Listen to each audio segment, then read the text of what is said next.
जय हिंद दोस्तों, मैं हूं Pankaj Singh. Clear prelims and main channel पर आपका स्वागत है। इस वीडियो को लाइक करें, चैनल को सब्सक्राइब करें और बेल आइकन को दबाना बिल्कुल ना भूलें। और साथ ही साथ मैं ये कहना चाहता हूं कि हमेशा ही आपको अच्छे से अच्छे वीडियो जो आपके कॉम्पिटिटिव एग्जाम के लिए हो, करंट अफेयर्स पे हो, ज्योग्राफी से हो, हर चीज़ को कवर किया जाएगा। और इम्पॉर्टेंट टॉपिक देखने जा रहे हैं, ये जो है बिटल जस। बिटल जस, ये बिटल जस क्यों न्यूज़ में है, why it is in the news. ये एक प्रकार से रेड सुपर जायंट जो है, एक बड़ा था। हमारा जो सन होगा, it will convert into giant face. But जो बहुत बड़े स्टार होते हैं, जब उनका डेथ स्टार्ट होता है, दैट बिकम्स सुपर जायंट, वहां बोला जाता है। तो यहाँ पे हम लोग देखेंगे, recent research has unveiled a surprising discovery about Betelgeuse that the star's enigmatic brightening and dimming pattern may be caused by an unseen companion star। तो ये जो देख रहा है बीटलजस जो है, बीटलजस के बारे में देखा जाए,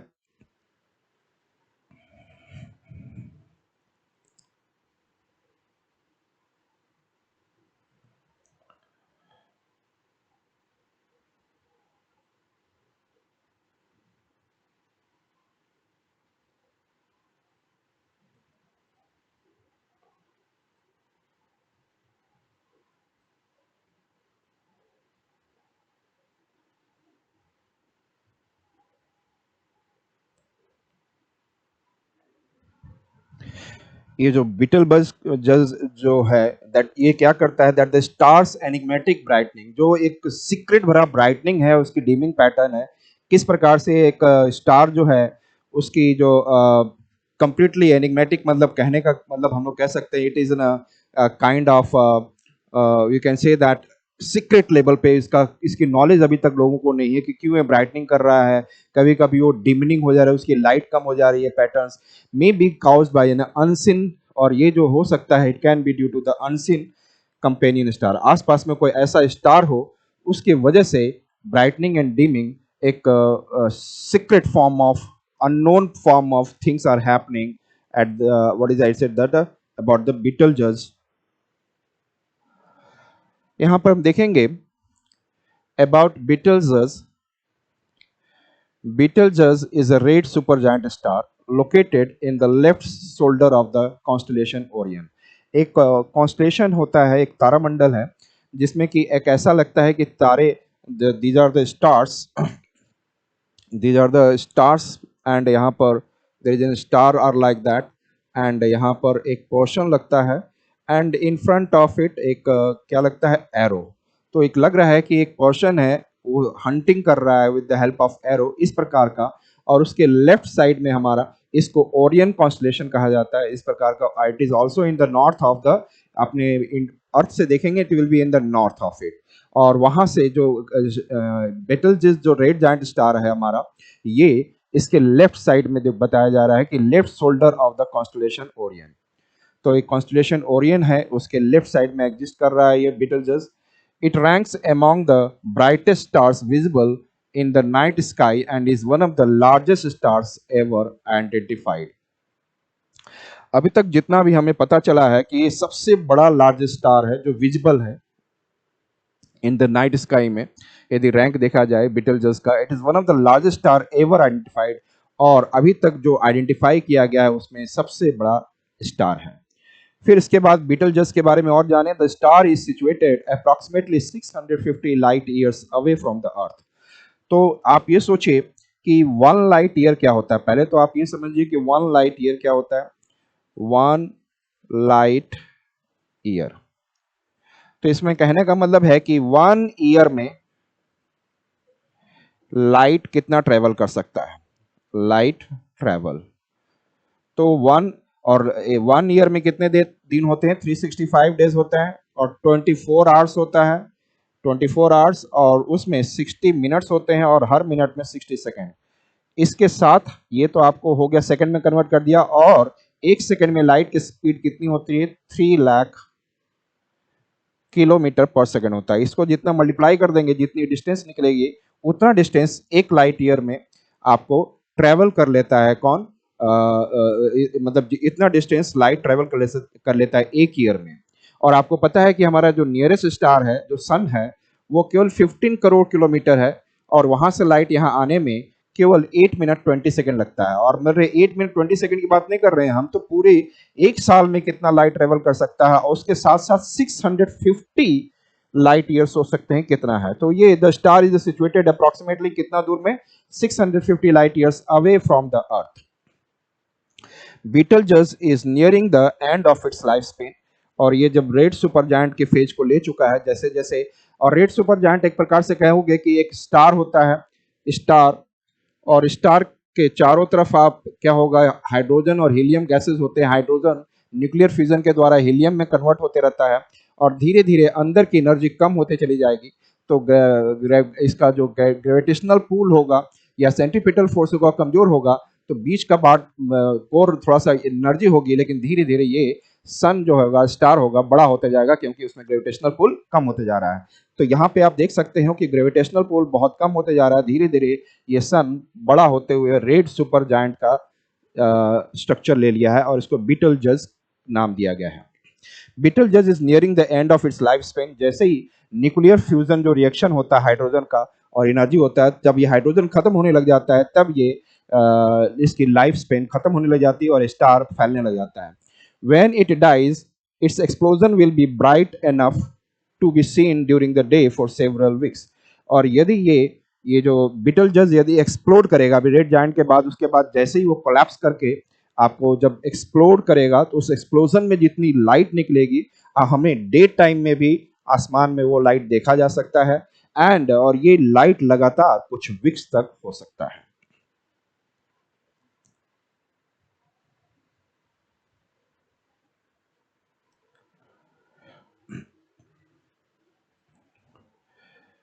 It is one of the largest non-stars with a diameter exceeding 700 million miles या 1.2 बिलियन किलोमीटर। तो ये रेड जायंट है, हमारे हमारे अर्थ का जो आप देख सकते हो कि कुछ हजार किलोमीटर ही है, लेकिन ये जो red giant, Betelgeuse red giant super giant जो स्टार है, इसकी जो डायमीटर है लगभग 1 पॉइंट, जिसको 1.2 बिलियन बोले, या इसको हम लोग बोल सकते हैं 120 करोड़ किलोमीटर, केवल इसकी जो लेंथ है, और सन से हमारी दूरी केवल 15 करोड़ किलोमीटर है। And I am talking about the diameter, मतलब इसका जो एक कोने से दूसरे कोने, अपोजिट कोने में इसका डायमीटर टोटल दिखता है 120 करोड़ 1.2 बिलियन किलोमीटर्स। तो आप सोच सकते हो कितना बड़ा हो गया है। Betelgeuse is known for its periodic dimming and brightening, और यहाँ पे एक फिक्स्ड अंतराल के बाद, फिक्स्ड पीरियड के बाद यहाँ पर क्या हो रहा है, कभी बहुत ब्राइटन हो रहा है और कभी लाइट इसकी जो बीटलजस स्टार की है उसकी कम हो रही है। तो ये देखते हैं, the star exhibits two distinct pulsation pattern, a shorter cycle lasting about a year and a longer cycle spanning approximately for 6 years। मतलब यहाँ पे देखा गया है कि दो डिस्टिंक्ट पल्सेशन होता है, जिसमें कि एनर्जी मतलब है कि जब ज़्यादा राइट हो रहा है और कम डिमिंग हो रहा है। तो यहाँ पर हम लोग देखेंगे कि यदि मैं इस प्रकार से वेव बनाऊँ, ज़्यादा लाइट, डिमिंग, ये डिमिंग लाइट है, ब्राइटनेस है यहाँ पर, और यहाँ पे डिमिंग हो रहा है, फिर उसके बाद फिर ब्राइटनेस, फिर डिमिंग। तो ब्राइटनेस से एक डिमिंग और उसके बाद आपका फिर ब्राइटनेस की ओर आना, एक साइकिल कंप्लीट करने में एक साल, मतलब 1 ईयर में ब्राइटनेस आता है, फिर ब्राइटनेस के बाद डार्कनेस आता है, फिर ब्राइटनेस 1 ईयर में। तो ये एक पल्सेशन दिख रहा है, और ये एक पल्सेशन ये भी हो सकता है कि ये 6 ईयर्स में भी होता है। तो यही बताया गया है कि the star exhibits two distinct pulsation pattern, और shorter cycle lasting about, cycle का मतलब जहां से स्टार्ट हुआ वहीं पे आना, और shorter cycle lasting for about a year, और लॉन्गर साइकिल का जो समय स्पेनिंग होता है अप्रोक्सीमेटली 6 ईयर, लगभग 6 साल का होता है। तो ये थोड़ा सा आइडिया हो गया। Researchers concluded that the longer cycle, known as the long secondary, known as the researchers ने कंक्लूड किया कि जो लॉन्गर साइकिल है वो known as the long secondary period, जो 6 ईयर्स वाला अप्रोक्सीमेटली है, इसको क्या बोला जा रहा है, long secondary period, is likely influenced by the orbital motion of a companion star referred to as basal body through the surrounding dust of Betelgeuse। तो ये कहा जा रहा है, it can B also like कि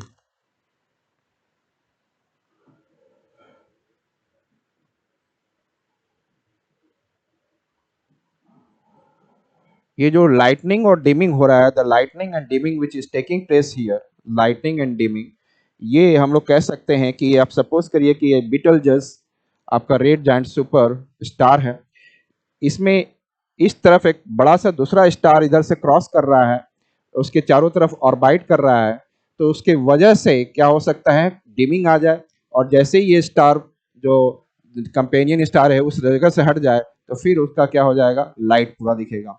ये भी एक हो सकता है, ये दूसरा कारण ये भी है कि हो सकता है कि कुछ डस्ट हो स्टार के आसपास, उसके वजह से डिमिंग हो जाता होगा, और ये जब डस्ट हट जाए और दूसरी तरफ घूमने लग जाए एक ऑर्बिट में, तो फिर वो ब्राइटनेस नजर आता है। तो यही बात की गई कि researchers concluded that longer cycle known as a long secondary period is likely influenced by the orbital motion of companion star. हो सकता है कि इसके वजह से हो कंपेनियन स्टार के ऑर्बिटल मोशन, चारों तरफ घूमने की वजह से, एंड रेफर टू एज, उसको बेटल बडी कहा जा रहा है जो स्टार कंपेनियन स्टार है, and through the surrounding dust of बेटलजस।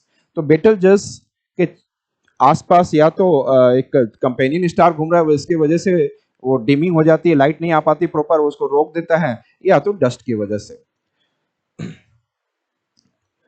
What is a red super giant star? तो रेड सुपर जायंट स्टार क्या है?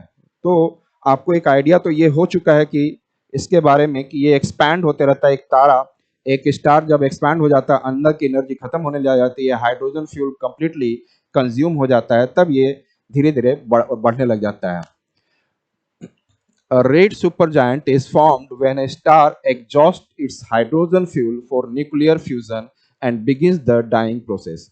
जो एक स्टार के अंदर में जो हाइड्रोजन है, जो हाइड्रोजन जो फ्यूजन होकर, न्यूक्लियर फ्यूजन होकर वो क्या हो रहा है, हीलियम में कन्वर्ट हो रहा है धीरे धीरे, और साथ में एनर्जी छोड़ रहा है, कितना, उस समय बहुत ज्यादा एनर्जी। लेकिन जैसे जैसे हाइड्रोजन कंज्यूम होगा तो इसमें से एनर्जी निकलना बंद हो जाएगा, और तब ये क्या करेगा, ये आपस में खींच नहीं पाएगा, और ये धीरे धीरे स्टार बड़ा होने लग जाएगा, ये धीरे धीरे और बड़ा, और ये रेड सुपर जायंट स्टार बनने लग जाएगा।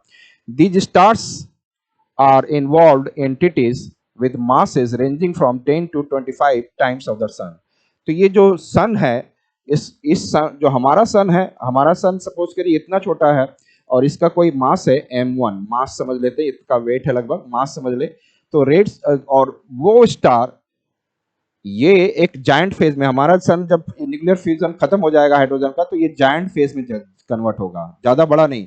लेकिन ये जो है, यदि स्टार जो है हमारे सन से 10 से 25 टाइम्स ज्यादा बड़ा है, 10 से 25 गुना ज्यादा बड़ा है, तो ये रेड सुपर जायंट में कन्वर्ट होता है। तो ध्यान से रखेंगे, तो आपको कौन सा स्टार आपको रेड सुपर जायंट में मरने के दौरान कन्वर्ट होगा, तो हमने बोला कि हमारे सन से कोई भी स्टार हो जिसका मास 10 से 25 टाइम्स ज्यादा हो, वो रेड सुपर जायंट में कन्वर्ट होंगे। A supergiant star can have a diameter several hundred times of the sun। सन के तुलना में सुपर जायंट स्टार का काफी ज्यादा डायमीटर होता है, और ये भी हमने बताया 120 करोड़ 120 करोड़ किलोमीटर डायमीटर है, and luminosity that can be nearly 10 lakh times greater. तो रेड सुपर जायंट में जो लाइटनिंग होती है लगभग 10 लाख गुना है, जो सन के ल्यूमिनिसिटी से 10 लाख गुना है। सोच सकते हो कितनी एनर्जी, कितनी हीट है, और साथ में बहुत 100 times bigger than times of the 100 times more mass than the, हमारे सन से बहुत ज्यादा मास भी है, और साथ में इसकी ब्राइटनेस भी ज्यादा है। Supergiant are tenuous and have lifetime that are relatively short in the grand scheme of stellar evolution। अब यदि मैं स्टेलर इवोल्यूशन की बात करूं, स्टेलर स्टिमुलेशन जो इवोल्यूशन है, स्टेलर का मतलब होता है हमारा जो सोलार सिस्टम है। सोलार सिस्टम किससे बना हुआ है? यस, सोलार सिस्टम जो बना हुआ है, एक हमारा बीच में सन है, उसके आजू बाजू Mercury, Venus, Earth and Mars, उसके बाद जो है जुपिटर, सैटर्न, यूरेनस, नेपच्यून। तो जहाँ पे अब प्लूटो ये सब खत्म हो जाता है, उसके बाद जो स्पेस दिखता है जहाँ पर सन सन और उसके प्लैनेट से बाहर का जो सिस्टम होता है उसको हम लोग बोलते हैं स्टेलर। वो एरिया जो होता है स्टेलर होता है, और यहाँ पे उसी स्टेलर की बात कर रहे हैं कि सुपर जायंट्स आर टेनुअस, बहुत सुपर यदि स्टेलर सिस्टम के कंपैरिजन में जो इस सोलर सिस्टम के बाहर जो बहुत बड़ा हमारा स्पेस है, उस स्टेलर सिस्टम के देखा जाए तो समझा चुका हूँ what is stellar. Super giants are tenuous, उसके कंपैरिजन में बहुत छोटा है, and have life times are relatively short, इसका लाइफ टाइम भी स्टेलर सिस्टम के तुलना में काफी छोटा होता है in the grand scheme of stellar evolution. तो स्टेलर इवोल्यूशन जो हमारे आसपास बहुत सारे दूसरे सौर मंडल होंगे, सोलर सिस्टम होंगे, कई ऐसे सोलर सिस्टम हमारे सोलर सिस्टम से बाहर होंगे, और वहां पर वो जो टोटल उसकी इवोल्यूशन है स्टेलर सिस्टम की, वो बहुत बड़ा है in comparison to the our solar system, typically lasting only a few million years, और ऐसे जो है लगभग कुछ लाखों साल तक ये लास्ट कर सकते हैं। समझ में आ चुका है super giants. And this superstars feature cool extended atmosphere, और इस स्टार के चारों तरफ जो होगा एटमॉस्फेयर जो होगा वो जनरली जब मरने लग जाता है तो वो कूल होने लग जाता है, ठंडा होने लग जाता है, क्योंकि वो हीट रिलीज नहीं कर रहा है, क्योंकि न्यूक्लियर फ्यूजन खत्म हो चुका है।